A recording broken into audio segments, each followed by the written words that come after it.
Player 2 has entered the podcast.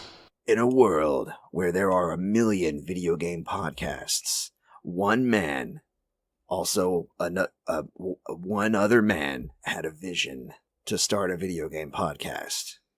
Starring Michael Peterson as himself, a.k.a. as MC Paperstacks, a.k.a.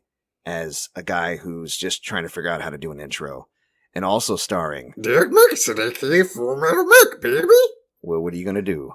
What are they going to do? He loves to sit down. Two men will sit down at the computer for hours recording a dumbass podcast for your enjoyment. Coming baby. This summer. Hopefully they'll still be doing it. This winter, right now, Player 2 has entered the podcast. Yay! Get to the chopper! Pick up the controller, play the video game! Do it now! How's it going? It's going, man. It's a struggle to do an intro off the cuff, man. Off the cuff. I've been thinking about how we need to spice up the intros, and I thought, what better way than to do a movie trailer? And it worked out pretty mediocre. I'm proud of myself. Yeah. No. Yeah, Should definitely do it more often. Yeah, maybe do it better, but yeah. Maybe a little more planned. Yeah, a little more planned. Just don't, launch into it. I just kind of went there. Yeah. Yeah. How was your week? It was pretty good, man. Last week, I told you guys that I was getting a new phone, and it finally came. It's the Samsung Galaxy Note 20, and it is a beast of a phone. It is huge, man. Yeah. Yeah. How big is it? It's big as fuck. No. Yeah. No, it's really big. My old Note's pretty sizable, but what would you compare it to? Like, my old Note is probably half of a PlayStation, maybe like a little more than half of a PlayStation 4 case, of like a game case, I want to say. So you said yours is two toilet paper rolls? Almost the size of 2 toilet paper rolls stacked on top of each other. Okay. Yeah, just a little shorter than that, but it's a big boy. Big boy. Did you see those phones that I don't remember how what they described them as? I saw one at the game trailers where like it's multi-dimensional, like you can slide out a vertical screen that comes out of the middle of the phone while it's laying on its side. Is it like it's a touch screen, but it's also oh man. Well, all the phones are touchscreens nowadays, but no, yeah. I know it was something real weird, and yeah. Oh, it's a flip. I'm thinking of the flip phone that had 2 touchscreens. That's what it was. I mean, it was kind of like a flip. I only saw it set up like it was laying on its side playing like a racing game, and then there is a screen jutting out the middle, like almost like you slid it out, and it had like the map for the game. And I was that's kind of tight. Yeah, they were advertising on the Game Awards. It said the world's first fucking weird ass phone where you slide the. I don't know what they called it, but it was the world's game trailers present. Burger King presents in association with Reese's. The first, I don't know. So interesting. It was the game commercials. What are you gonna do? Yeah, can't help that. But no, this phone is great. The camera's really good on it. My pictures are showing up real well on eBay. And whatnot, so I'm loving it. I'm loving it. Speaking of pictures on eBay, we gotta sexy them things up. Kristen was telling me a really good idea that I wanted to share with you to see what you thought about it. She said that you can get pretty dynamic pictures if you take like 3 different foam boards and you kind of like you put one on the platform or whatever, and then you take 2 and you stand them up and kind of make corners out of them, and it helps the lighting. You ever try something like that? No, but I use a light box, so. A light box, okay. Yeah. It's probably similar to a light box effect, but I guess it would be more flexible because the foam boards are separate pieces. Or does yours break out in separate pieces? It folds. It folds out. Interesting. Yeah. Okay. Cool. So it's a lot of my pictures are not with a light box because I just got it like a couple months ago. So. Oh, interesting. Okay, yeah, I don't know if I saw any pictures with the light box. I have to check that out. I also got a new phone, so the pictures show up even better. Nice. So you got new phone, you got your light box. Things are okay. All right. And just a little update from last week. Remember, I was talking about the Kirby game that someone opened an item not received case against me. Oh, well, yeah. Yeah, so eBay ended up finding it in their favor because they had not received it. But the thing is, when I called them, the lady said that she was going to put the case on hold for 10 days. And then when I got off the phone, it said case resolved. Buyer has been refunded their money. And I said, the hell? Supposed to hold it for 10 days. Like at literally your like at my expense. expense. Yes, at my Oh, expense. dude. Yeah. And so I was like, oh, this is bull. Mm-hmm. And of course, the game gets delivered like 2 days later. Oh, did the person tell you about it? No, I saw that it got delivered. Oh. And so I emailed eBay and I was like, hey, it got delivered. I need this feedback, negative feedback removed. I need my money back. I need all these things. And they're like, well, at the time we couldn't see that it was delivered. So you're just going to have to hit them up and see if they'll give you your money back. That's terrible. I was like, wow, really?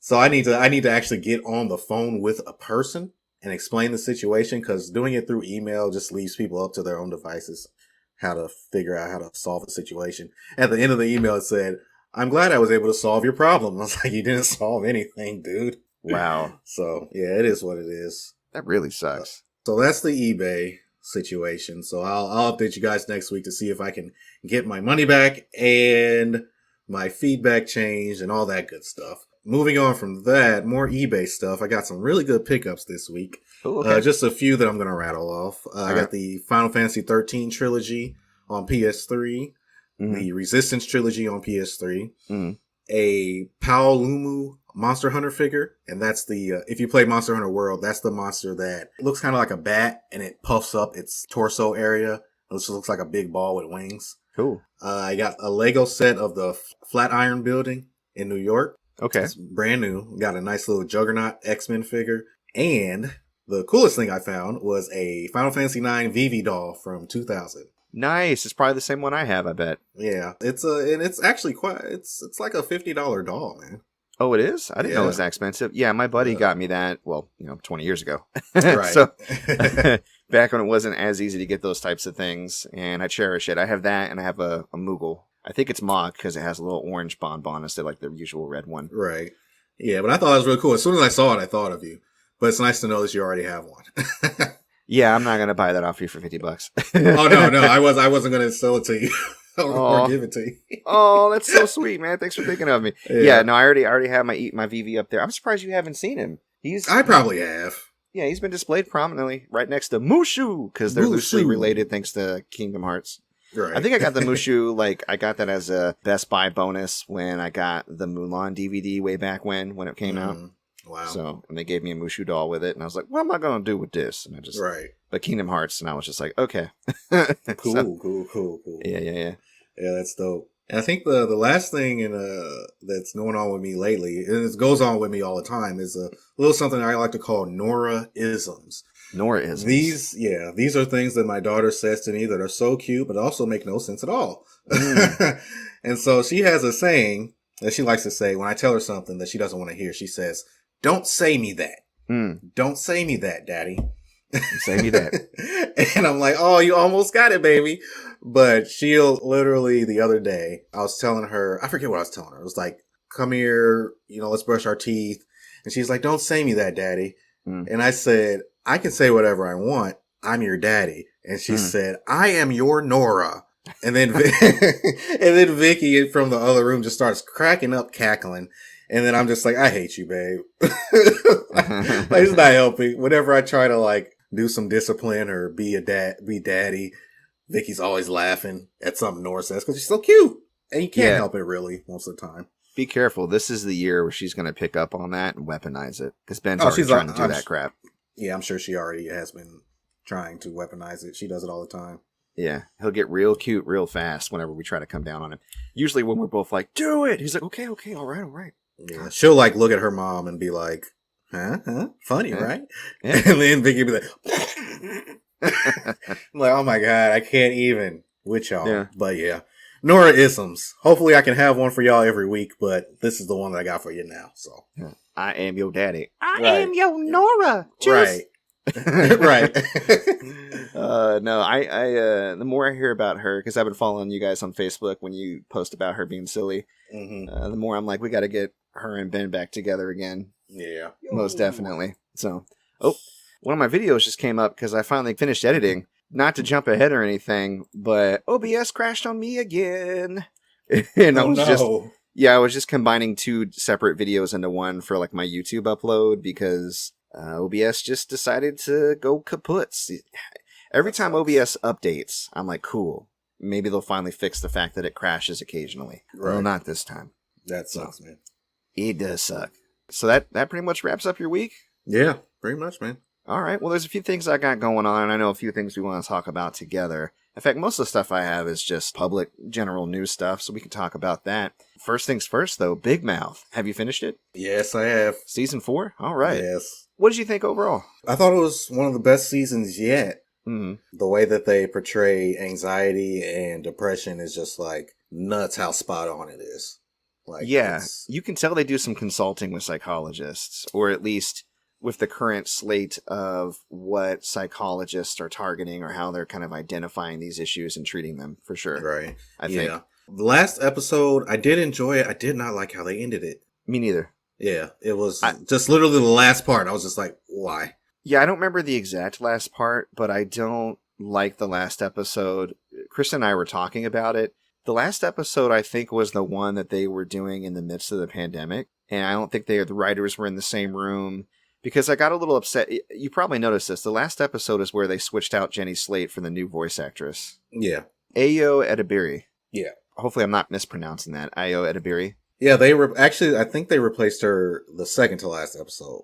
Oh, they did? I didn't. Yeah. I didn't notice until the last Right. episode. That's interesting. Yeah, and Vicky noticed too, and I almost didn't notice because she sounded pretty similar to me. I noticed But once she- immediately, yeah, but then once again, she maybe I point- didn't. Yeah, once she pointed it out, I was like, okay, yeah, that is somebody different. But Yeah, I pointed Yeah. out too, and then we rewinded it, and because Kristen didn't recognize it either, and then she did.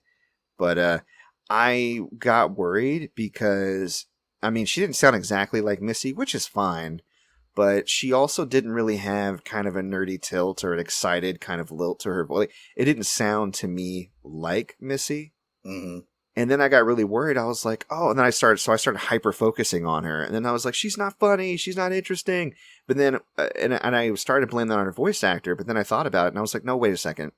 That last episode, it just felt like they were trying to rapidly come to a conclusion. There was hardly any jokes or gags. Like it really wasn't, it didn't feel as full of like planning and forethought and comedy as some of the other episodes in the series.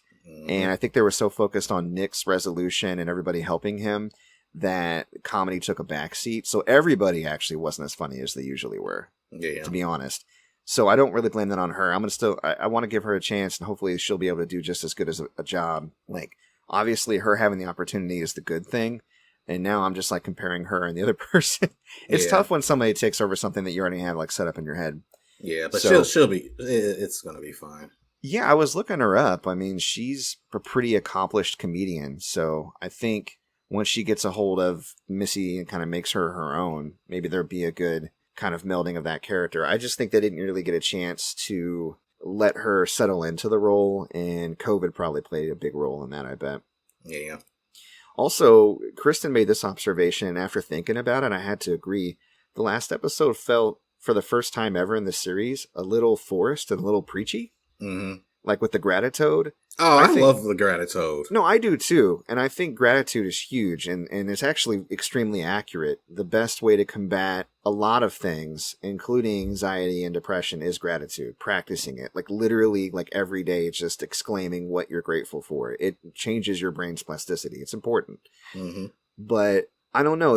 Usually they do it in that big mouth way. That's kind of over the top, but it's got packed with subtle truth bombs. And this one felt a little bit on the nose, if that makes sense. Yeah. Like I just noticed a subtle shift in the writing. And again, I can probably attribute that to COVID and being tough to meet and everybody kind of having their own stuff on their plate. Right. You know what I mean? Yeah. So I don't know. Wait, what are you going to do? what are you going to do, baby? I love to sit down. Right. The way it ended was with a song. Mm. And it was focused on, what is that hormone monster? What's my name? I don't know my name. What are you going to do? Yeah. Ugh. Nick's hormone monster. Yeah. Yeah. And I didn't like it. Yeah. It didn't stand out to me that much, but the whole episode was like meh for me. So it's fine. Yeah. But no, overall, I really liked it. I loved, like we talked about before, the Missy parts hmm and her whole journey and stuff. And I loved the code switch song.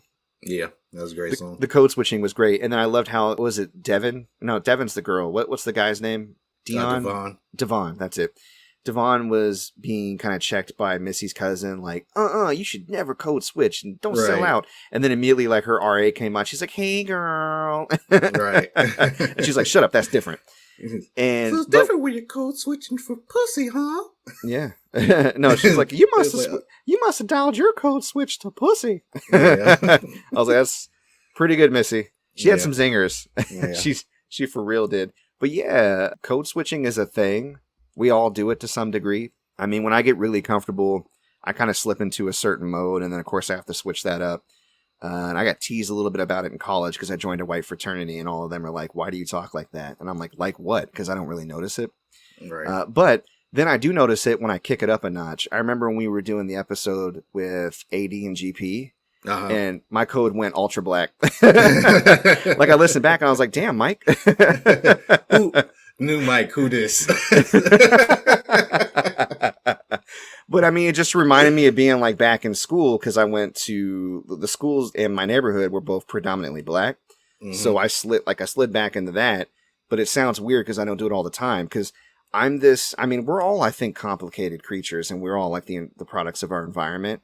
And I'm not 100% like stereotypically white, but I definitely have, I am white and I have very strong white parts about me, right? Mm-hmm. And I'm not perpetrating or trying to be stereotypically black, but I have, I've had past girlfriends, even my wife now, people recognize certain things in me and they're genuine. They just come from, growing up where I grew up and being who I am, Yeah. And I think the reason why Kristen and I get along so well is because both of us aren't really traditional. You know what I mean? As far as like what people would expect out of us. Mm-hmm. Kristen would get teased because her parents were very focused on her speaking a certain way. And of course her name and everything else. And so she would get teased for not being black enough. I would get it never by black people, but white people would accuse me of perpetrating like they know what black is. And I would get harassed by white people. And we didn't, it's not that we didn't fit in, but people were trying to like place us into a box that we didn't fit in. And I think both of us kind of relate in that way. Mm-hmm. So it's nice that I found somebody that kind of like has that parallel experience. You know what I mean? Yeah. And yeah, I mean, for some, it's a journey that never ends. And I think, ultimately that's just the way it is. But I'm glad that I eventually got to the point where I was comfortable in being myself and embracing it and not letting other people shame me into being something I'm not or trying to like fit in to like what's expected of me. You know what I mean? Yeah. Well, I can, I bet you can relate. Well, yeah, I can relate even more so now because I don't have to do that shit anymore because I work for myself. Yeah. So I don't have to. You don't have to code switch as much, do you? Yeah, no, it's great. It's so great. I can be my 100% genuine self. Mm-hmm. In front of whoever the fuck, and if you don't like it, then I don't have to do business with you. Yeah. No, it's the healthiest way to live, and I think it's the biggest lesson, especially for young people, because there's such a huge focus on fitting in and belonging and how to go about that. And honestly, I think the focus, for people out there listening, for young people and whoever else, I think the focus should be definitely to be yourself first, because you can fail at fitting in and it's out of your control. Like if you go into a club or a clique and your whole focus is to fit in, you're going to change yourself.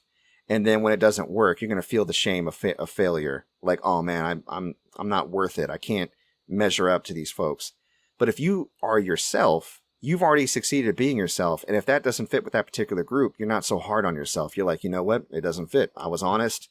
We weren't clicking. I'm moving on to the next thing. And then you're more apt to find that group or that place that you do fit in as your authentic self. You know what I mean? Yeah. And I think it's so hard to learn that lesson for a lot of kids, especially for me. I just wanted to fly under the radar. So I was always just trying to be whatever it is I thought people wanted me to be when I was young. And it's taxing and it's rough. Mm-hmm. And you never fully succeed. You can never be what everybody wants you to be all the time. So don't even try. The best thing is to be yourself. And this is the proof of it. The people in my life that I've really looked up to, the most successful people, the coolest people that I've known were always 100% themselves. Oh, thanks. Right? And you recognize that. No, you do. You recognize that. Yeah. So. You recognize my success. Genuine recognize genuine. Right. Know? So yeah. I think you mean genuine. 9 o'clock. On the phone. In those jeans, looking good, many ties. Come on!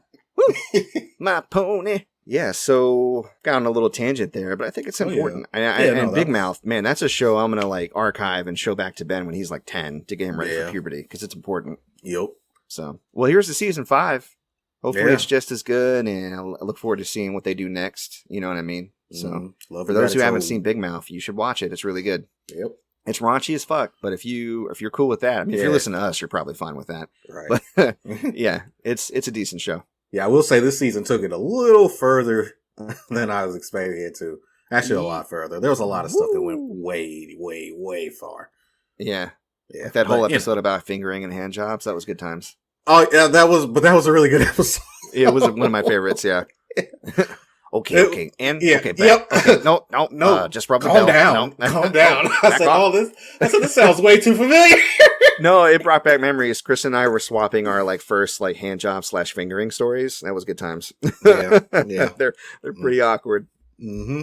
All right, so I've been keeping up with Mandalorian. Have you? Yes, sir. Good, Spoiler good. alert. Well, not really. No. Okay. I'm not going to spoil anything, but I did want to mention a really interesting observation I heard. Friend of the show, GP, co-host of Call It Like I Don't See It podcast. Well, check him out if you haven't. Call it in. During positive chakra, but no, I wasn't during that. No, GP was talking about Mandalorian, and he made an observation that it is just, he thinks it's so good because it's just like a video game. And I can't argue. He was talking about, and I don't have his quote to quote him verbatim. Go check out the show if you want.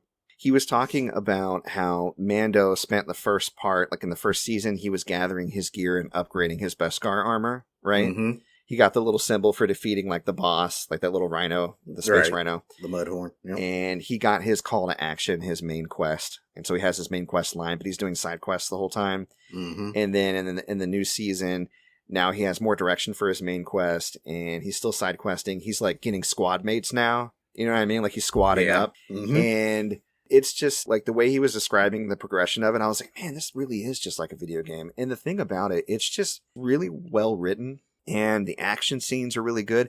And even though like it's a Disney show and it's Star Wars, and I know that ultimately everything's going to be okay, they still feel tense to me. Yeah. I was noticing that on the most recent episode with Bill Burr. By the way, love Bill Burr. Bill Burr showed some emotional range in that episode. He did. He really did. I was surprised. Yeah. He looked more sad than angry. Maybe that's what he was going for. But like, I could see tears in his eyes. I was like, bro. You know what I think helped him with that emotional range? What? The fact that he's a father. Yeah. Not that you can't have an emotional range without being a father, but he's known for being kind of hard-edged. He had a very rough childhood. Mm-hmm. And he has his feelings like, you know, in his stand-up, he's like, block up stuff way down, stuff the feelings way down inside, and you die from that ball of feelings you won't let out. Like, that's his shtick.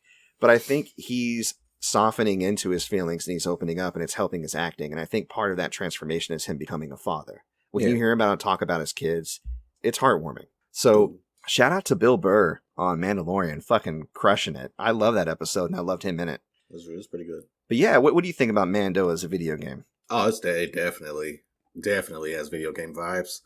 Mm-hmm. Side quests. In order for me to help you do this, I need you to do this for me first. Right. That's basically every episode.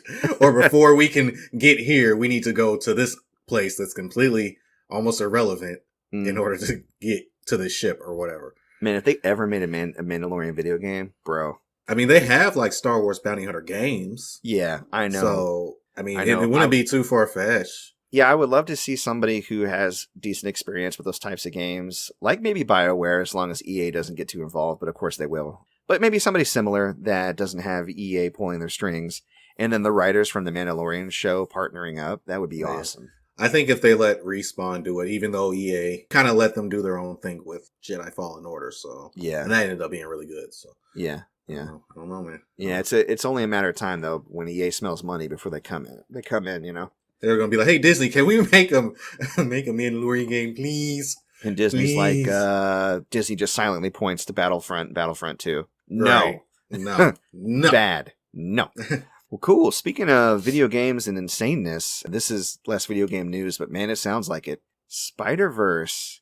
We can get to the Marvel, like the whole slate of Marvel announcements here real quick because they were expansive and too much for both of us to handle. Yeah. But all the news coming out about Spider-Man 3, Alfred Molina reprising his role as Doc Ock. Remember him from Doc Ock from Spider-Man 2 from the Sam Raimi series. Yep. Jamie Foxx reprising his role as Electro. Remember him from the Amazing Spider-Man series. Ugh. Charlie Cox signing up to be Daredevil from Netflix. Mm-hmm. They're doing a Spider-Verse, and they're bringing in all these older movies as part of that Spider-Verse, and they actually hinted that that will play into or kind of be introduced, the concept, by the new Doctor Strange movie. The, what do they call it? The Multiverse of Madness? Mm-hmm. Yeah, which of course plays into WandaVision, right? Yeah. Wow. Which plays into Captain Marvel 2. Like, yeah, like the little girl that from Captain Marvel 2 grows up and she's actually in WandaVision. Yeah, no. Yeah. The way that they were connecting everything, I was like... Yeah, it's a lot. But speaking specifically about the Spider-Man 3 movie, it's too much. I think it's too much. I really do. If anybody can pull it off, I feel like Marvel can, you know? Yeah. And the thing is, how do you go bigger than Endgame? You know what I mean? I mean, think about Far From Home. Mm-hmm. How did you enjoy that movie? I liked it. I liked it too. I thought it was really decent. How did you enjoy it after watching Endgame? I haven't watched it since, but it was a more personal story. Mm-hmm. I thought that he was being really dumb, trusting this random guy, but whatever. Yeah. No, me too. But of course, comic book fans already know what's up, Mysterio. Right. But it was cool that Mysterio was in a movie. Yeah, and the reason I say it's too much is because it just seems like they're just going to throw it at the screen. Guess what, guys? The next Spider-Man movie is going to have all these Spider-Man, all these villains, and we haven't really built up to it. But we'll say we built up to it by making all these not failed, but these past Spider-Man movies, and then we can just say from there, hey, we know you've seen that, so these guys are in here. But did they build up to it, though? Because, again, WandaVision, Multiverse of Madness, Into the Spider-Verse, which is Sony's. We'll see. We'll see. I think... Again, nobody said that they could pull Avengers off, right? Like, remember, just think back to before Avengers, back when it was just the first 4 movies. Uh-huh. And how nuts that seemed, and how they just nailed it, right? Yeah. And then think all the way 10 years later to Endgame, and how many characters were in that, and how they nailed it, right? Yeah. They stuck the landing on that arc. I saw the first Avengers movie 6 times in theaters. Yeah. 6. Yeah. It was crazy. No, it's good. So, I don't know. I mean, maybe I'm being too hopeful, but I'm leaning more towards the positive. I'm actually really super excited, and I can't wait to see what they do with it. And bringing in and tying these movies together and seeing different Spider-Mans interact, that's going to be kind of bananas. I'm into it. Yeah, should we just go straight into the Marvel news then? Let's do it. So are we talking about it? Yeah. Okay. I've got a picture up in front of me of not all of them, but most of the properties that Marvel is bringing to Disney Plus. We've got WandaVision, of course, is coming out January 15th. Doctor Strange and the Multiverse of Madness. The Falcon and the Winter Soldier got a trailer. Yeah. What do you think about that? I thought it was dope. I'm excited to see what's going on, because I know that they're bringing in a U.S. agent as the new Captain America. And when I was watching Double Toasted talk about it, one of the guys was saying they think that they're going to go the route of, we don't want this black man as Captain America. Like, America doesn't want this black man as Captain America. We want this white, this white bread guy, apple pie and everything. So that might touch on like racial injustice and stuff in the show. And if they can do it, which I think Marvel has done a good job of bringing like current events and political stuff into their movies. I think that no?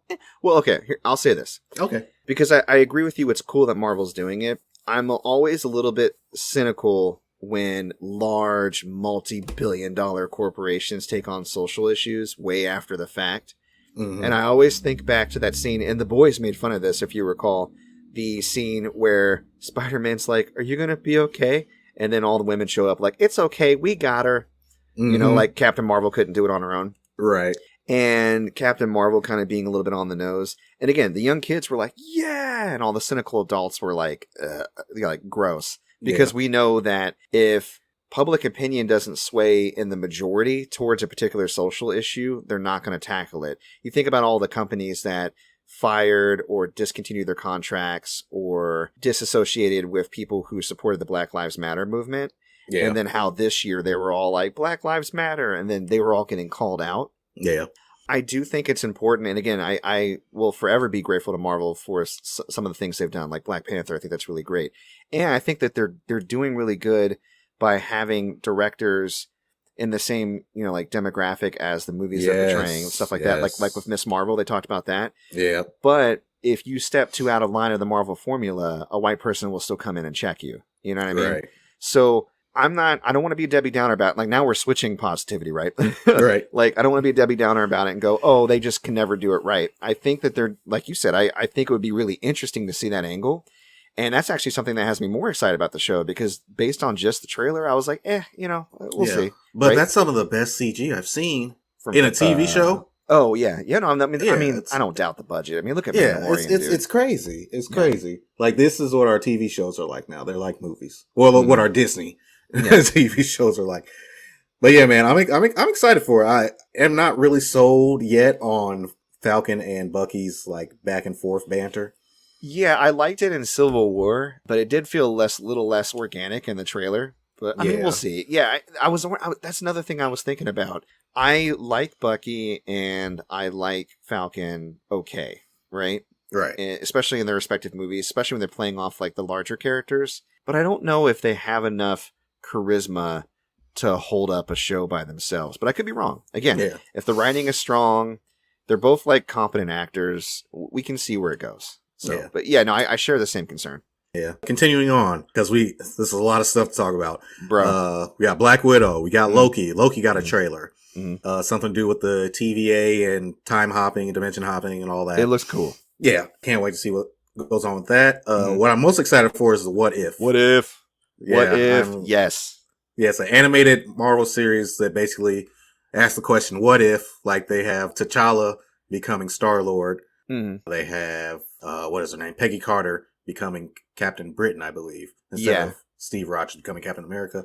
So on and so forth. A zombified Captain America. Yeah, Marvel Zombies in there. I was like, oh, Marvel Zombies, let's go. Because the thing is, in case people haven't recognized, comics are weird. Just and sometimes stupid. To quote Bob Chipman, who I don't like anymore. I don't know if you know who he is. He's known as Movie Bob. He sucks. But anyways, he's right about that. Comics are weird. But yeah, there's so many weird directions and offshoots of the Marvel universe that wouldn't really fit like in the main cinematic universe because, I mean, they're even wackier than Guardians of the Galaxy, if you can believe it. Yeah. And I like that they're exploring it here. That's really cool. Like, I can't wait to see them. I bet they're going to be really decent shorts. It'd be cool if they collaborated with different animators and different animation styles and stuff, like with the Animatrix or with that Batman movie that did a similar thing. Yeah, Gotham Knight. Was that what's called? Okay. Yeah. Yep. Let's see. We got Shang-Chi and the Legend of the Ten Rings. So we're going to finally finally see about Shang-Chi. Me either, but I know that we're going to see the real Mandarin in this movie. So there we go. Yeah, I'm excited about that. Miss Marvel coming straight off her not debut, but her mainstream debut. What do you think about the actress they picked? I don't know much about her, so I can't make any comment. Just your impression off of like the reveal, I guess. She just seemed like a probably perfectly capable teenager. Yeah. She seemed really sweet. I like the casting. I think she seemed really sweet and good for the role. And she has that she gives off kind of a naivety about her that I think will play really well for Miss Marvel because Miss Marvel kind of fangirls out a bit, right? Yeah, and I've also, my only instance with Miss Marvel is this Avengers game that I'm playing currently. So, okay. Fair enough. Like, I know who she is, but like I've never read any of her comics or seen her in anything. Gotcha. So, yeah. I mean, my experience with her has been largely with video games too, but yeah, I get you. But everything I've seen, the way she's been portrayed, it sounds like they're going to nail it. I'm excited. Yep. We got Captain Marvel 2. Yep. Which will have the, I forget what her name is. Miss Marvel will be in it. Yeah, Miss Marvel will be in it as well as Captain Marvel's best friend, her daughter, will also be grown in Captain Marvel 2 because we had the whole in-game 5-year. And she'll show up in WandaVision too, it looks like. Yep. We've got the Eternals, which will take place over a few thousand years, is what they said. That's the one I'm most skeptical about. I don't know much about it. I don't know much about them, and it just seems, funnily enough, outlandish for Marvel. Well, again, it's a TV show. We'll see. That's going to be a movie. Oh, it is? Oh, yeah, that's a movie. That's one of their main movies. Hawkeye is coming out, and he's going to be teaming up with Kate Bishop, who is another archer from the Marvel Universe. Yeah, introducing the Marvel game. probably one of the most interesting things is She-Hulk.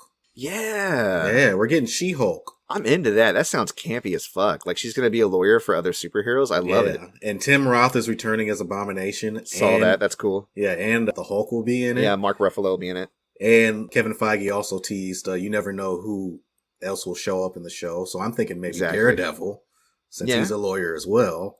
Yeah, because she's a lawyer in New York, right? Yeah. Well, everyone's in New York. Yeah, that's true. Which is crazy. Yeah. But, what are we going to do? What are you going to do, baby? Let's see. We got a Moon Knight. Yeah. I'm interested. Oscar Isaac is playing Moon Knight, right? He didn't talk about it much. Yeah, I don't know if they didn't reveal who was casted. Oh, okay. So it might not be him. Okay. Yeah. Secret Invasion. I was scared that they weren't going to do this because of how they did the scrolls in Captain Marvel. But we are getting Secret Invasion. It's going to be a rogue sect of Skrulls that will be infiltrating various forms of life on Earth. So that will be really cool. Various levels. Various probably levels. in the government too. Yep. Ironheart, who is the successor to, it's Riri Williams, I believe her name is. Riri, yeah. She's the successor to Iron Man. Mm-hmm. She's got her own suit of armor that's just the most as good. Advanced suits of armor since Iron Man. We got Armor Wars, which will star Don Cheadle as Rhodey. War Machine. Yep. Guardians of the Galaxy Holiday Special, which is perfect. I love that. I love that it was handed to them. It's not going to be. It's going to be a while though. Probably like 2022 Christmas. Maybe. Yeah, 2022. Which is crazy. Some of this stuff is like so far off. Like Guardians of the Galaxy Volume 3, they said a release date of 2023. I was like, jeez. Yeah, I love it when he mentioned Blade. He was like, Blade exists. We're writing it. And yeah, whatever. But I mean, whatever. Cool. I love it. Yeah. I Am Groot. It's going to be a series of shorts on Disney Plus. Mm. And I think that about does it. I mean, we got Thor Love and Thunder. Oh yeah, Thor Love and Thunder. Yeah. Christian Bale is going to be playing Gore the God Butcher, so he will be the villain. Uh-huh. In Thor Love and Thunder. And Natalie Portman. Natalie Portman will be the new Thor. Yeah. Yep. In Black Panther 2, they will not be recasting T'Challa to honor Chadwick Boseman's legacy. So that is awesome. I don't know if Shuri is going to keep her job because of some recent comments she made about, or a video that she posted that had somebody talking about anti-vaxxing and trans issues and all that. So I don't know. We'll see. There was a similar video released by a voice actor from Dragon Age, and they're like, "Yeah, he's not coming back." Yeah, it's crazy. I don't know what it is about people in the public eye coming out and just dying on the trans hill. Let people fucking live, bro. Yeah. Who and cares? at the same time, it's like you should still be able to say what you want to say without losing your job, but you gotta kind of have some discernment. You gotta have it. You can't, if you want to keep your job. Well, yeah, because the thing with trans comments and anti-vaxxer comments, because this is actually a good discussion to have, is there are large sects of people that not only will listen to anti-vax comments or anti-trans comments, they will and have acted on them. And it hurts people. Mm-hmm. It actively hurts people when you spread misinformation about vaccines. Yeah. Fucking measles was making a comeback, for God's sakes. And trans people are one of the most violently attacked protected groups in the country. Yeah. Mm-hmm. You know what I mean? There's a lot of anger and emotion that comes around, like reacting to people in the trans community within certain groups of people. So when you lend credence to that thought process, that you get to judge how another person takes care of their own body, that adds fuel to that already raging fire. I get why people get so upset about that. If you don't agree with trans people or don't like them or whatever, keep that shit to yourself. I don't want to hear it. Yeah. You know what I mean? Like, and I get why a company, again, we talked about this before, virtue signaling in companies, the majority opinion sounds like my opinion. Like most people are like, yeah, leave them alone or whatever. Yeah, leave them alone. Let them live. Right. And so companies are finally starting to get behind that. And again, maybe not for the right reasons, but I'm glad that they are, because that rhetoric does hurt people. It's like Donald Trump being president for the last 4 years and saying all the stupid shit he says, and the rise and emboldenment of white nationalists, right? Yeah. Mm-hmm. That shit is correlation, bro. So yeah, that's my whole take. Just to get off my soapbox for a second, that's my whole take. Yeah. No, have discernment, people. Yeah, have discernment.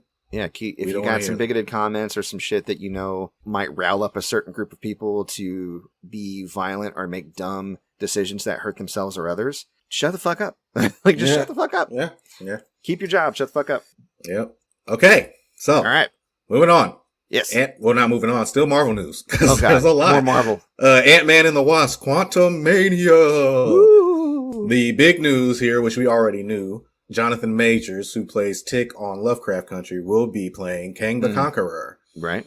And he is a Thanos-level villain, arguably, maybe even more so. And he's still big. Right, he might be the next main villain. So there are no Avengers movies on the slate, which is interesting. Yeah. Because it looks like this phase of Marvel is going for more of the multiverse stuff on basically everything. And I think they're trying to establish new Avengers, but in order to do that, they need to introduce new Avengers. Right. Maybe that's why we're getting Riri and, the new Thor and She-Hulk and stuff like that. Like, so you're introducing more Hulks. We can see that come into play eventually, definitely. Yep. And I'm for it. I'm here for it. Yeah. And we finally got the announcement of a Fantastic Four project being made. Yes. Good luck. They can do it. They can do it. They can do it. They've done. So far, it's been box office poison, but we'll see. Yeah, they not can even Chris Evans could save it. Right? You sure you didn't coming out here to catch me in a towel? Oh. Speaking of Chris Evans, he's gonna voice, I think, Buzz Lightyear in a new Buzz Lightyear prequel. Did you hear about that? Yeah. And actually, it's based on the human that Buzz Lightyear, the toy, is based off of. That's cool. Right. Within the Toy Story universe. So. Well, of course. But I'm into that. That's cool. I told Vicky and she was like... Buzz Lightyear's a real person? Yeah. I was like, no, not Buzz Aldrin. God damn it. Sorry, babe. I had to put that in there. She's going to be so mad at you. I know. I'll take the hit. Yeah. But yeah, that's it for Marvel news, man. A lot of Marvel news. We're really excited, though. Cool. Oh, man. Well, we got Star Wars news, too. I didn't follow as closely as you did, but what stood out? Yeah, so I'm just going to run through this real quick. Obi-Wan is getting a show. Hayden Christensen is returning as Darth Vader. In Obi-Wan show. Okay. Yeah. Ahsoka, she's getting her own spinoff. Of course, they got her set up, and I'm here for it. Yeah, a new Clone Wars show called The Bad Batch, which will follow the Bad Batch of clone troopers from the Clone Wars. So that's dope. Andor from Star Wars Rogue One is getting his own series or movie. I don't remember which one. Sure. Rogue Squadron movie is in the works. All right. And that's pretty much it for Star Wars news. That's what stood out to me. Cool. But yeah. All right. Yeah, a lot of movie news.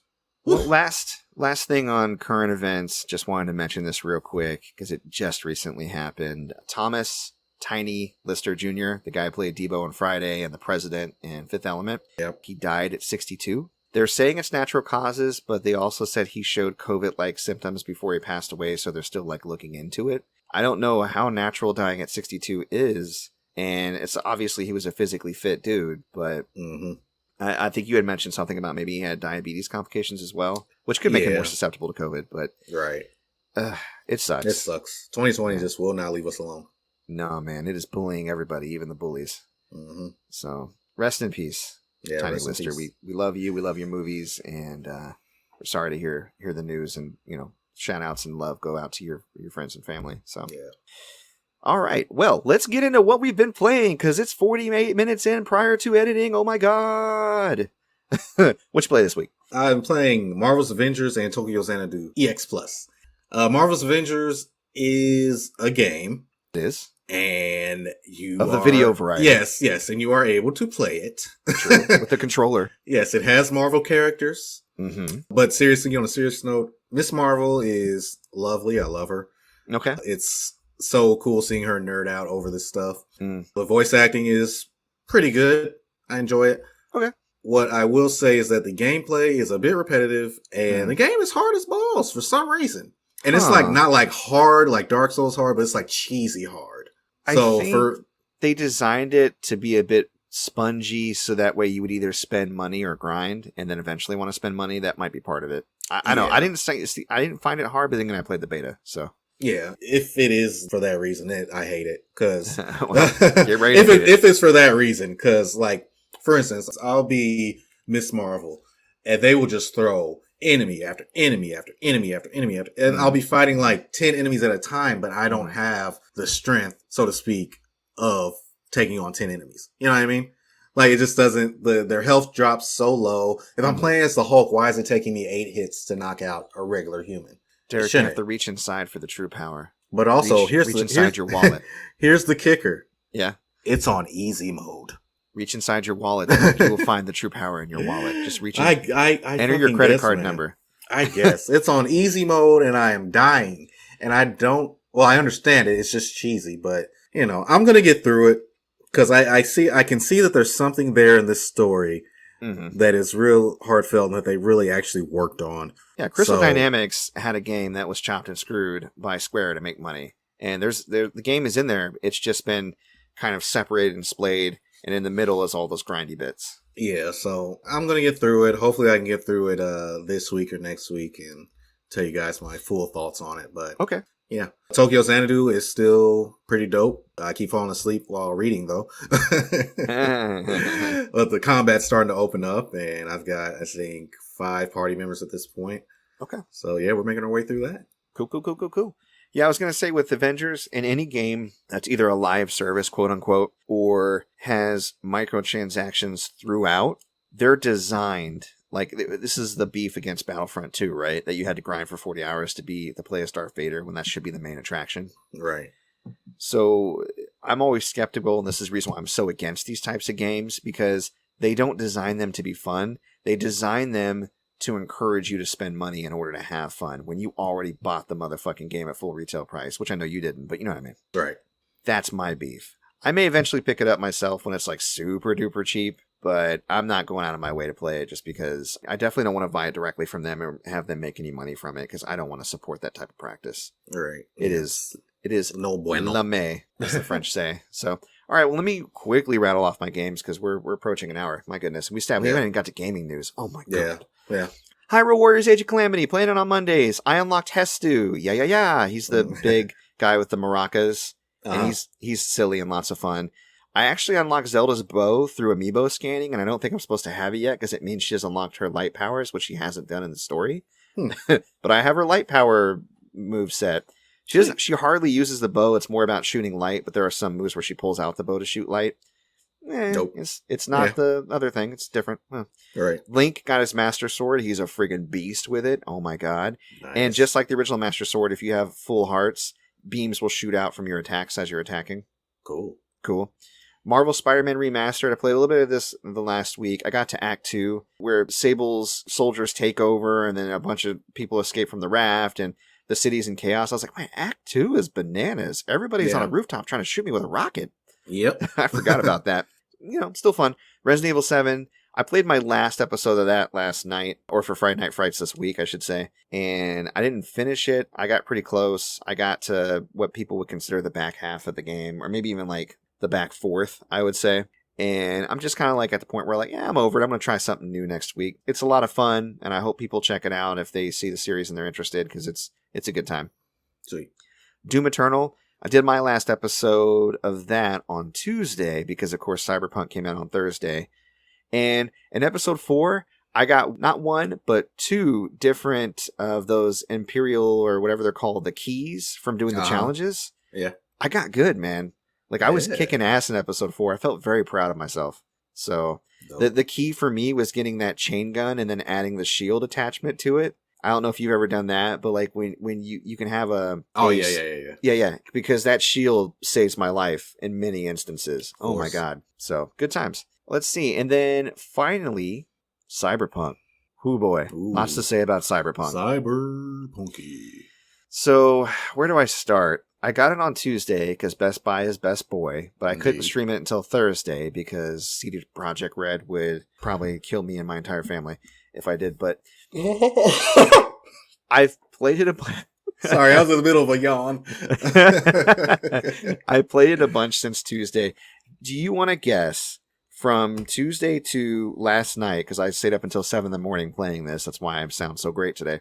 Okay. How many times it crashed on me? Oh, no. Probably in about 15 hours of gameplay, I want to say. Oh, no. 8. Close. 7. 7 times. 7 times. Jeez. Twice on stream when I streamed it for 3 hours on Thursday. Wow. That's and not good. The worst part is, it just came out with another update, and it crashed on me after the update. I thought maybe the update would have stopped the crashes. Nope. That's not good. Also, you're guaranteed to see bugs. I've got some T-posing characters in my first episode stream, but people walking into stairs, being stuck in objects, pathing issues, scripting issues. I guess kind of engaged or started a script where a person was like, "Who are you? Are you here to kill me?" But it was while like combat mode was going on, because I was escaping into an apartment not knowing I was stumbling into a scene, and her arm like folded around herself, and I was trying to talk her down and I couldn't, and she just started shooting at it. Was insane. So bugs suck, but they're hilarious. Yeah, no. A lot of the bugs are really funny. The crashing, not so much, but the bugs themselves, eh. One of the issues I have not been having, and a lot of people have been reporting, is the loading in of assets. And I guess I've been looking into us the way it's like chugging along on PS4 and Xbox One. Yeah. I didn't read a ton about it, but I saw a little bit of gameplay. What's the major issue with the last gen consoles? Pretty much that it's just almost completely not working. Like it's crashing. Okay. Assets, like you said, aren't loading in. Like it's just frame rate's bad. It barely runs. My loading is good. My assets load in just fine, and the frame rate is fine. So the PS5 and the SSD probably has something to do with that, but it does not prevent the crashing or the bugs. Yeah. So now, it's crazy that this is a late gen game. No, there's really no excuse for how bad. There's really no excuse for how bad its launch has been, and I think it's just a combination of crunch, bad management, and pressure from the gaming community to release it, and probably from their shareholders. Yeah. Right? Because their stock dropped, what, like 11% you mentioned? 29%. 29%? Yeah. Holy crap. Right. So, I mean, it'll probably come back up, but yeah, it's not a great launch. Now, despite all of this, it's fun. I'm enjoying myself. I'm having a good time. If I had to describe it in 2 words, I would say dildos everywhere. And I'll explain. It's a cross between, like, say, Deus Ex, because of all the cybernetic stuff and the different ways you can engage combat encounters, and Fallout, because I'm always sneaking around and picking up junk everywhere. And one of the junk assets in the game that you can use for crafting is fleshlights and dildos. Wow. So, because that's just mixed in with the other junk, like playing cards, guitar picks, and ashtrays, you will sometimes just be in like an office building, like not even like a sex shop, maybe like a media, like where they would record like news stuff, or your apartment, and dildos will just be sitting up right on the ground. Wow. For you to pick up and dismantle or sell.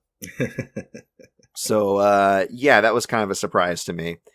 And you have in the early game, at least, because I haven't gone out of the first like baby starter tutorial area of the city. They lock off other parts of the city, a la GTA. Yeah. There's these people called fixers. One of them is in a main story fixer, which you've probably seen in some of the promotional material. The big dude looks kind of like Barrett, Dexter Deshawn. Yeah. Well, one of the fixers' names is Regina Jones. She's this lady who has an eye patch that gives you a lot of the local jobs. She's lovely. She's so supportive. She'll call me after a job and like, V, you did a good job. You're great. You're dependable. You're so awesome. There was one job I kind of botched, but I didn't know how. I must have missed like an optional objective to go in quiet instead of loud, because she was like, yeah, V, we both know that was sloppy work. You can do better next time. Thanks, though. And I was just like, oh, I disappointed Regina. No. I love Regina so much when she calls me for jobs. And the side jobs are pretty fun. They range from like taking down like a cyber psycho, somebody whose cybernetics made them crazy, to stopping crimes, to investigating, to saving people, to installing malware, to, like stealing like an item that somebody else stole, stuff like that. Cool. So, yeah, good times. Yeah. I overall really enjoy it. There's a lot of tip videos out there for people who want to like, really take time to invest in their character. My main tip is immediately pick 2 or 3 skills that you want to max out, because there's 5 total. And don't worry about trying to like evenly max everything out, because you can be a generalist and probably be fine, but you don't have enough points in the game to get to the end of every single skill tree. So I find that of the 5 different skill trees that have all the perks, there's body, intelligence, reflexes, cool, and technical ability. Reflexes is pretty good because it governs your movement speed, your evasion for attacks, your crit chance, and then if you decide to use the mantis blades, which are those blades that pop out of your arms, it'll govern that damage. It also has perks for assault weapons, handguns, and then those any blades you use, including mantis blades, or like, if you're carrying a sword. Cool. That really helps. And then a lot of people are kind of stuck between the others. Body does athletics, so like you running around and jumping and stuff, and of course it can replace into your health, your regeneration, your stamina. Annihilation plays into like your shotguns and your submachine guns, and street brawlers, your blunt weapons and your fists. Mm-hmm. I haven't gotten into that whole lot, but you can rip open certain doors. You can pull people out of their cars easier because if you don't have enough body points, you can't just go GTA car. Like you get your own dedicated car that you can call to you, a la Roach. Like you press a button, the car shows up. Roach. But yeah, Roach. On Roach. Let's go. So I haven't put a whole lot in the body in my streaming character, and I put a little bit in on my casual character, but I really like Cool because it governs stealth, and this thing called Cold Blood, where if you kill a person, you get an instance of Cold Blood that lasts a certain amount of seconds, and then you can add perks like you get gain resistance for a certain amount of time, speed, damage, different stuff like that as you spread out in the tree. Then you have Intelligence that helps you with quick hacking, so you can do like hacks on people or objects during battle, and it increases like your RAM. Think a bit like magic points or mana. Mm-hmm. So the amount of different quick hacks you can do and the damage and the duration. And you got your technical ability, which plays into like grenades and engineering and crafting and using different tech weapons and stuff like the tracking bullets and things like that, right? To me, I really enjoy doing a mix of reflexes and cool, and then either going all in or partial or like a high intelligence or technical ability, and then maybe doing like body and the other, whatever one you don't pick, maybe up to like 5 or 10. I don't know. Body, yada, yada, yada, yada, yada, yada, yada, yada, yada. But yeah, so I'm having a really good time with it. I'm going to be streaming that moving forward, so if people are interested, again, that's the main stream, and we'll talk about the schedule later on. But yeah. Cool. Cool. Nice. So I think we're on to Game Awards. Yeah, let's just quickly rattle through the news that's not related to Game Awards. I'm going to talk quickly about the Switch update 11.0 that came out recently. Okay. Just kind of give people the rundown, because it's pretty big. Nintendo Switch added a Nintendo Switch Online button to the home menu where you can check your online services and get information about your membership status. Sweet. They have a new feature that automatically backs up your save data to the cloud. Oh. So any software with the same Nintendo account that's linked to multiple systems will actually save backup data for each console, which is good. Dope. About time. A trending feature was added to the user page so you can see the games that are trending as far as what your friends are playing. That'll be displayed, for anybody that has their online status set up. You can now transfer screenshots and videos from your album directly to your smart device, like your phone. Also, you can connect wirelessly, but you can also connect via like a USB connection to a computer if you just want to slide things over via folder. You can select which download to prioritize if you're downloading multiple things. No need to cancel all your downloads and start the download you want first. You can just go into a menu and pick which one you want to be priority, which is nice. Ooh. They added some icons to commemorate the 35th anniversary of Super Mario Brothers, some more pictures. You could do button mapping presets before, but not multiple ones. Now you can do multiple button mapping presets at a time. So if you have a button mapping in mind for a particular game or action, you can go and select it and have it set up for you already. Dope. And that's pretty much all the things that stand out from that. Okay. Sonic is getting a 3D series coming to Netflix in 2022. Hopefully it's good, like the movie. Hopefully it's good like the movie. We'll see. Twitch is removing its blind play tag because there are actually a lot of gamers on Twitch who are actually blind, and they're having trouble standing out because people use blind play as like, a first-time playthrough. Wow. Myself included, actually. Yeah. So I'm thinking about going back through my YouTube channel and kind of changing the name to like First Time Wednesdays or something, just so that way. First Time Wednesdays. Right. Because I don't do that show anymore, but I have archive stuff and I'm not that big. So maybe I won't do it. I don't think it's going to interfere with anybody's search. But moving forward, I think it's good for people to be conscious of how, and again, this sounds like some social justice warrior bullshit, but at the same time, I get it, because if you are blind and you're playing a video game, that's fucking amazing. Right. Like I know of streamers who like play through The Last of Us and they're completely blind. And I'm like, how? But they actually are able to do it. So being able to use that actual tag, I think, is important, and having it attribute to somebody who actually legit plays blind, that's interesting. So yeah. I get it. The Terry, Banjo-Kazooie, and Byleth amiibos were announced to arrive late March, and the pre-order's up now. I got mine from Best Buy. Who is Best Boy? I think the rest of the stuff has to do with the Game Awards. So you want to kick that off? Yeah, so the Game Awards were they yesterday or the day before? As of recording. They were this week. They were this week. Game Awards were this week. Woo! Game Awards. Come on now. Yeah, Game Awards. And I watched the whole thing, pre-show included. Oh, dear. Yeah. I wasted an entire evening. I say that because the best possible thing that could have been shown was shown first, and that was Dun, dun, dun, Dun, dun, dun, dun, dun, dun, dun, dun. dun. Sephiroth in Smash Bros.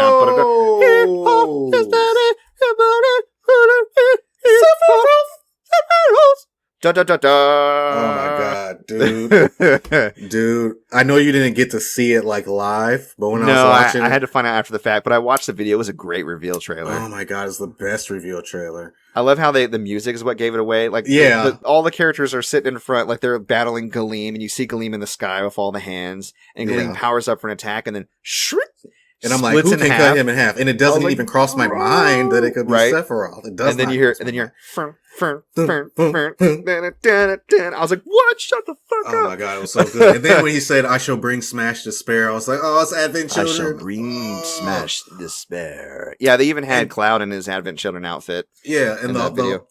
the whole trailer was basically just Advent Children, and then you see Mario get stabbed, like Cloud got stabbed in Advent Children, but it was it was his silhouette overalls. stabbed, but he was just hooked on by his overalls. He was like, "Oh no!" And then like Sephiroth flings him as Cloud comes after him, so you just see Yeah. Mario fly off towards the camera. Yeah, it's so great. It's so good. I've watched so many people react to it. That's Mhm. how hype it was. Like, Yeah. like if you asked me, I was just sitting there. I was like, "Oh my god, it's Sephiroth!" Ah! I gotta go back and watch some reaction videos. I love to watch. There's a guy I follow called Matt McMuscles, formerly of Super Best Friends Play, and he's so into Final Fight and like SNK and different stuff like that. So when Terry was announced as a character, I immediately looked him up to see him watch and like see the reveal and like just see the joy on his face. I love it. I love to see a fan get what they want. You know what I mean? Yeah, It's good stuff. Yeah, you need to look up Afro Senju Yeah. and watch his reaction. Afro Senju. I'm I going to write love that his down. Yeah, I love his reactions, man. It's crazy. But yeah, like you said, it's real cool to see a fan, especially someone who like knows the Advent Children Final Fantasy movie and all of the references, and basically the whole final fight scene was in this trailer. Yeah, because I didn't catch that. Yeah. So That was have you cool. not seen it? No, I mean, I saw it when it came out, and I didn't see it since. Oh, okay, got you. You know, what I mean, it's one of those movies I've watched it so many times. Lucrezia. I Yeah. remember that Cloud and Vincent were being particularly emo, but that's nothing new. Yeah, I've watched that movie so many times, and even more so the complete version on Blu-ray, which completely changes up like the final fight and everything. Like, Interesting. yeah. So if you get a chance, if you come across it, buy it, watch it. It's really cool. Okay. But yeah, Cloud gets a unique final smash against Sephiroth, which is cool. He slashed first in 5. So that's what that was. It was Yeah. unique just because it was versus. Oh, interesting. Yeah, I'm pretty sure that's what it is. It could just be alternate final smash. No, that's actually But, a really smart interpretation. I saw it and I thought it was either made for the video or it was something like cinematic. But no, that's cool. That's really cool. Yeah. And we get a glimpse of Sephiroth's final smash, which is him transforming into his one-winged angel god form from the original game. Okay. Which is like just all the references in that trailer were just ridiculous, spot on, great. For a half a second when I saw that, I didn't think it was his final smash. I thought that they were going to turn him into a boss character a la could like also do Dracula or Rathalos. I wish they would. That'd be so cool. Yeah, but when you see his wing cover him up, it starts pulsating the different colors of the smash ball. Right. Yeah, so and then he turns into that. So so that's probably his final smash. Yeah, no, it looks super cool. super dope. Yeah, but moving on, I can talk about that all day for a 3-minute trailer. No, they dropped it, and that was in the pre-show, wasn't it? Or was that no? The It was show? literally the first thing that they in the show. Yeah, in the show. Oh, you're right, because Jeff Keighley came on. He was like, yeah, he's like, everyone's here, or at least I think everyone's here. Oh, Jeff, it seems like we're still waiting on someone to arrive, and I was like, smash. Yeah. Okay. I'm going to watch it when we get done recording. Yeah, it's great. Yeah. It's great. But yeah, just to rattle off some stuff from the Game Awards. As far as trailers, we got a new zombie game from Left 4 Dead developer. It's called Back 4 Blood. Mm-hmm. And we also got a Mass Effect trailer. Well, a teaser trailer. Yeah. Teasing Mass Effect 4. Yeah. Yeah, I am very, very scared to be excited for this stuff. Yeah. Because BioWare has shown that they are not the same company they used to be. A lot of people left. There's a exodus because EA ran them into the ground because that's what EA do. Yeah, studios. that's what they do. What are they gonna do? What are you gonna Run do, them into baby? the ground, dude. You're gonna buy a studio. Tell them to sit down. I'm Yeah, not speaking sitting of- down. Yeah, speaking of EA running people into the ground, the creator of Dead Space is actually making a new Dead Space-like game called the Callisto Protocol, which I am very excited for. No when I gameplay saw trailer, it, but that monster design was scary. It was kind of Lovecraftian a little bit. yeah, when I saw it, I was like, Dead Space! It's Dead Space! It's and in then space. it wasn't, right, and then it wasn't, I was like, oh, but it's by the creator of Dead Space. Okay, I'll take that. No, and that's even better because it's not under EA as a publisher, I don't think. It's just was it former employees of Visceral, I guess? Yep. Okay. Yep. We got another Dragon Age teaser trailer. It was all CG. No one cares. Yeah. Microsoft is making another Perfect Dark game, which in 2020, I don't know if anybody really cares, but I mean, it's Perfect Dark. Yeah. It's a classic series, so. I mean, it's a big deal to somebody. It wasn't really a big deal to me either, but yeah. Yeah. Evil Dead is getting another game. Cool. Like its first game since the PS2 era. It looks like you can play different characters too in the Evil Dead universe. Yep. Cool. What's the main character's name? Ash. Ash Ketchum. Actor. Who's the actor that plays him? Bruce Campbell. Bruce Campbell is returning as It's Ash not Campbell, Ketchum. So, yeah, Ash Ketchum. I want to kill all the zombies with a chainsaw on my hand. Boom, boom, boomstick. right. Oh man, Gotta catch 'em. It's groovy, baby. Yeah. Oh man, let's Bruce see. Bruce Campbell's great. That's gonna be fun. Yeah. Near Replicant, which is a remake of the PS3 Japan version of Nier. Yeah, I saw that. I kind of wish that you'd be able to play as the American version of the character too, because I kind of liked him a little better. But whatever. Yeah, I mean, So I haven't cool. played the Japanese version, so Yeah, more Nier is good in my book. yeah. The Near, far, wherever you are. yeah, the developer of A Way Out debuted a new game called It Takes Two, which looks very cool, very cute. It's about this couple that gets turned into dolls, basically, and they have, in order to turn back human, they have to fix their relationship, which I thought was very interesting. Through a concept for series game. of like wacky video games and situations Yeah. narrated by a literal book of love. Book It's of awesome. Love, yeah. I love Yeah. it. It's good. I showed Vicky and she was like, "Oh, it's so cute. Oh, I want to play it." I was like, "We're going to." Yeah. And the way that the characters move, I don't know if Ben watches or has ever seen Sid the Science Kid, Uh-huh. but they move just like that. Interesting. And I was like, "Oh, they're moving like Sid the Science Kid." Yeah, I watched the that's- trailer too, and I thought about how I'll never play that with my wife. Oh, Womp. Kristen, won't you do it? Won't you No. do it for our boy? No, she won't. No. Womp. Well, that's okay. That's pretty much all the stuff that stuck out to me as far as game trailers. But you've got news for our award winners. Take it away. Yeah. Let me run through a few of the more of the announcements that might have got glossed over, and I'll go really quick. So, Master Chief's next game isn't Halo Infinite. It's Fortnite! Ooh! Yay. And Halo Infinite also isn't coming out until fall 2021. Arc 2 is helmed by Vin Diesel now. We get a really long cinematic debut trailer. And It looked bad. Yes, thank you. I was going to say the same thing. That fight between him and the dude, where they built it up. Like, And the then I frame was like, rate. And just the choreography, I was like, this is LeMay, as the French say. Yeah. It was not good. Did you think it was Turok? Because I thought it was Turok. A little bit. I thought it I might have s- been Next Gen Turok. Yeah. And then they were like Arc 2, and I was like, oh, even worse. Yeah, that's what the Game Awards did to me. They had me thinking it was one thing, and then it was something that I had no interest in whatsoever. Yeah. Vin Diesel does not have enough star power to save whatever this mess is. Maybe it's just a bad trailer, but it definitely did not get me hype and or excited. I kind of giggled. I was like, this is dumb. Yeah. I was All right. like, Wendy, Scavenger Studios bringing third-person atmospheric adventure bicycle road trip game Season. ooh. And it looks fun. It looks very relaxing and cool. It's kind of like traveling around and there's narrative-driven. Feels like a short hike to me, but it's more realistic in its proportions. You play as a young woman. You're riding around your bike. Yeah, you're just Studying stuff, researching, taking notes. Yeah, history and nature and It looks that type of super stuff. chill, and I'm going to follow it. I Yeah. think it looks cool. Crimson Desert is a new open-world action-adventure game. For a minute there, I thought it might be Elder Scrolls 6, and they finally made combat that looked fun. right.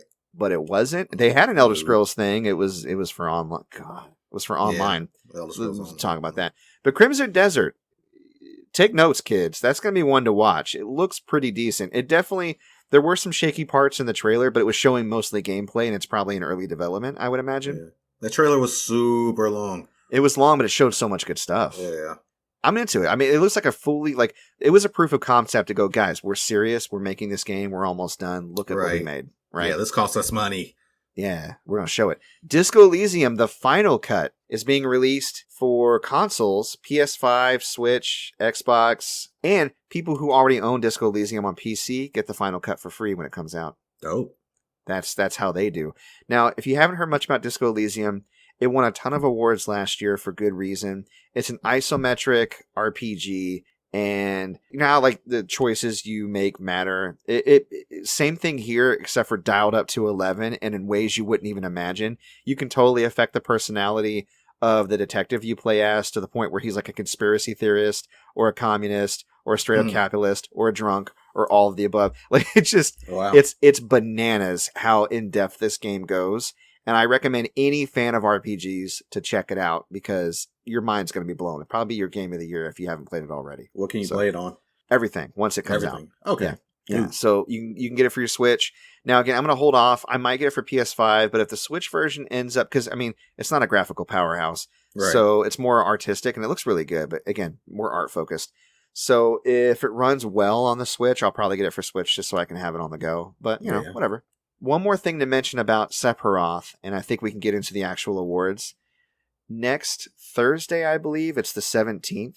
Yeah, this upcoming Thursday, Sakurai at 5 p.m. Eastern is going to do a walkthrough of Sephiroth, which means he may reveal some things as well, because typically he does. Yes. But he'll definitely show Sephiroth as a character, show him off, what's included, probably the musical tracks, the stages, and all that. Maybe some amiibo news. He likes to squeeze that in sometimes. Right. So for those interested, definitely check that out. And we'll go on to the awards. So I'll start from the bottom and kind of go up to the top. They had a lot of categories. I'm not going to name every single one, but we'll go over kind of like the highlights. Best multiplayer game went to Among Us. Kind of think it should have went to Fall Guys, but that's just me. Yeah. Best sports game, Tony Hawk's Pro Skater 1 and 2. I agree. That's what I voted for. Best family game, Animal Crossing. I agree. That's what I voted for. Sense. Best fighting game, Mortal Kombat 11 Ultimate. I agree. That's what I voted for. Best RPG winner, I voted for Persona 5 Royal. They gave it to Final Fantasy 7 Remake. I'm not mad about that because that's literally the only award that game won, and it should have won more. So, what are you going to do? Yeah. What are you going to do? Right? But didn't it win Best Music? I don't think so, but let me get to that because maybe it did. Maybe it did. Best Action Adventure Game went to Last of Us Part 2, and Best Action Game went to Hades. Yay! Best Indie Game went to Hades. Yay! Best Performance winner, so this is like for the performance of a character, went to Abby. Yeah. My favorite character from Last of Us Part 2. Suck it, salty fans. And I voted for it too, so I was happy about that. Sweet. Best Audio Design went to Last of Us. There was some good stuff on there. I kind of feel like Ghost of Tsushima or even Doom Eternal kind of probably should have took that, but you know, okay, Last of Us. Now, the best score, you're right. The best score in music was Final Fantasy VII Remake. And you know what? I ain't mad. Who else could it have been? Well, let's see. We had Hades. I mean, Final Fantasy... I haven't played Hades, but I just know that Final Fantasy, especially 7, music is God tier. It is. I'll agree with you there. It's kind of hard to put them in the same category. I think for original score and something that came out this year, Hades probably did the greatest job it could. So, second runner-up in my heart, Hades. Yeah. Best Art Direction, Ghost of Tsushima. I'm not mad at that. Best Narrative, Last of Us Part 2. Best Game Direction, Last of Us Part 2. And then finally, the Game of the Year, can you guess? It was Last of Us Part 2. Persona 5 Royal? No, it wasn't even a contender. Right. But no, Last of Us Part 2 was the Game of the Year. And again, I mentioned it before. Doom Eternal, Final Fantasy VII Remake, Ghost of Tsushima, Hades, Animal Crossing, Last of Us. All of them deserve it. All of them would have been great choices. And, you know, shout outs to all the developers and the people that put in hard work to make those games this year because you gave me hours upon hours of entertainment and more into the beyond because I'm not done with some of these games. So, yeah. While I love The Last of Us Part 2, I don't think it should have won Game of the Year. What was your pick? Well, of course, Final Fantasy wasn't it? Yeah, I'm going to say Final Fantasy, but I even think that Ghost of Tsushima could have get. It was definitely, they should have had a category for best new. new IP, because I feel like Ghost or Hades could have took that for sure. Yeah, but although it Hades is technically isn't new because they already came out on PC. But yeah.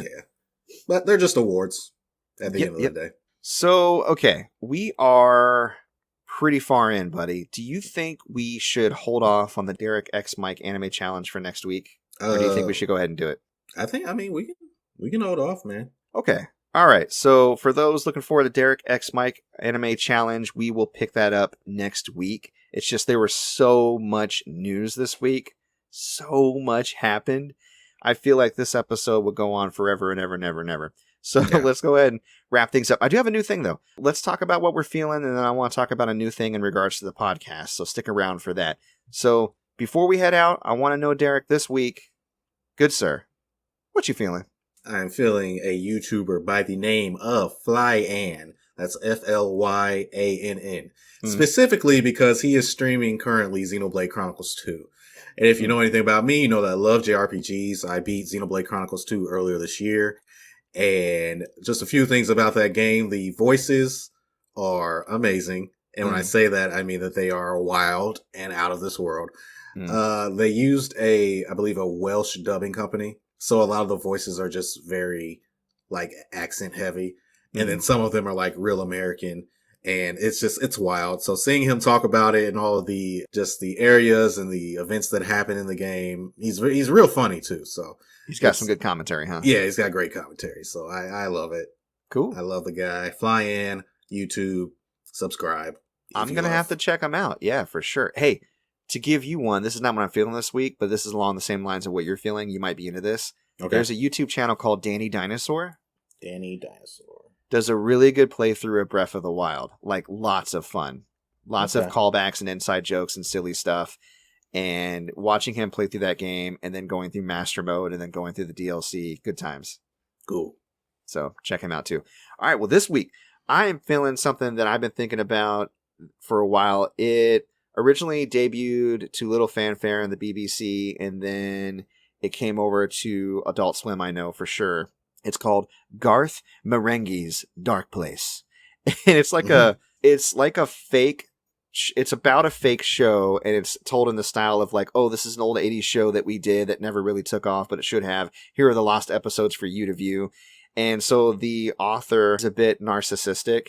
And he talks about how great of a horror author he is and how legendary he is. And then you can see his narcissism in the show because he plays the main character. And the idea is they all work at this night. Yeah, they all work at this night hospital, and weird, strange occurrences happen. And he like explains, ooh, so weird. Spooky. And they present it as extremely low budget with bad actors and, you know, different sequence breaks or third wall breaks and stuff like that. So it's comedy gold. The whole thing you can actually see on YouTube if you search it. So I will give you guys the spelling so you can search it on YouTube or Google it so you can check it out for yourself. It is Garth, Garth, Marenghi, Marenghi, Marenghi's Dark Place. You will not be disappointed. If you like The Mighty Boosh, that's another good English comedy, or The Original Office, or The IT Crowd, I think you would be into this for sure. In fact, one of the actors from The IT Crowd is in this. So. Awesome. Well, cool. So, announcements for the podcast. My wife has started a new Facebook page for us. You can find us on Facebook, facebook.com/player2 has entered the pod. That'll take you straight to our fan page. I would encourage our listeners to go to our fan page and like and follow us. We'd really appreciate it. Yeah. We're going to start kind of being more aggressive about advertising the podcast. We're going to be pulling some clips from the podcast to play for people, putting that out more often, and just having a bigger social media presence solely dedicated to the podcast to drive that and hopefully just find our audience. You know, we know you're out there. We know there's people out there that dig the show. Thank you so much to all the fans we already have and the people that do enjoy the show. We really appreciate you. Appreciate y'all. Yeah, we do. And again, you can provide feedback if you like, mcpaperstacks@gmail.com. And just before we go, if the folks at home are liking what they're hearing, they want to hear more, they want to find you, your pickups, where can they find you at? You can follow me on Twitter at goodies_more. I'm on Instagram at GamerGoodiesMore. And if you want to check out any of the things that I talked about that I picked up, like the Final Fantasy 13 trilogy, the VV doll, the the Flatiron Building Lego set, you can find that at ebay.com/str/gamergoodies and more. What are you gonna do, baby? And you can follow me on Twitter at Mike Peterson AL, Twitch stream at twitch.tv/MCPaperstacks. Mondays is Warriors and Brawlers games, playing through the story mode of AOC right now, and that is at 9 p.m. Eastern. And Fridays, we're doing horror games. I haven't picked my horror game for this Friday, but, pick it for me. Reach out to me. Let me know what you'd like me to play. I'm thinking about Spooky's House of Jump Scares. It's this PC-only game. Mm-hmm. Might be kind of fun. And then the mainstream, Cyberpunk 2077. That's Tuesdays, Thursdays, Saturdays at 8 p.m. Eastern, so check me out. All my previous Twitch plays and Let's Plays are on MC Paperstacks Plays on YouTube. And of course, you can find us at our hub, anchor.fm/player2 has entered the pod. We upload an episode every single Sunday. And you can listen to us pretty much wherever podcasts are available. Breaker, Google Podcast, Overcast, Pocket Cast, Radio Public, Apple Podcasts, and Spotify. And that's our show. All right. Thanks for showing up, guys. We love you. Love you, and we'll see you next week. Bye-bye. Bye.